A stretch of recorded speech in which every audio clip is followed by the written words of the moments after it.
Welcome to Bible Bites, everyone. I'm Pastor Dan, and we are reading through the Bible one small bite at a time. And we've been making our way through the book of Matthew. We're now in chapter 8, picking up here in verse 18. Now, when Jesus saw a crowd around him, he gave orders to go over to the other side. That's referring to the other side of Lake Galilee. And later in the chapter, we'll find out that he ends up in an area or a region called the Gadarenes on the eastern shore of the Lake Galilee. And a scribe, meaning a religious leader, came up and said to Jesus, "Teacher, I will follow you wherever you go." And Jesus said to him, "Foxes have holes, birds of the air have nests, but the Son of Man has nowhere to lay his head." So Jesus was basically indicating that he has no home, really.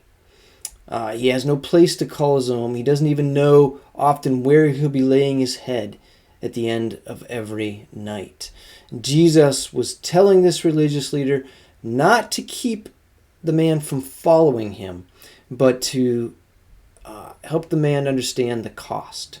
That following Jesus, though at times it was exciting, there's a real cost to it.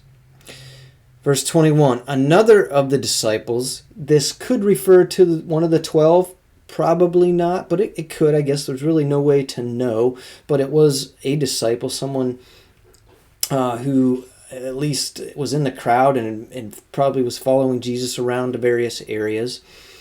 But this disciple said, "Lord, Master, let me go and bury my father." And Jesus said to him, "Follow me and leave the dead to bury their own dead." What does that phrase mean? And how could really someone that's dead bury dead? Jesus is referring to spiritually dead here, I believe is what he's talking about. And he's saying, let the spiritually dead take care of the spiritually dead, right?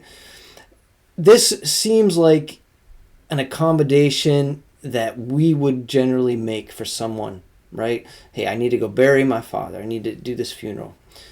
And yet Jesus almost seems to be not denying the man that.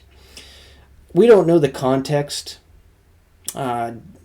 in which this man said this. We don't know the heart of the disciple. Jesus was obviously communicating there's a cost to following him, but there may be something more going on that was an interaction between Jesus and this man.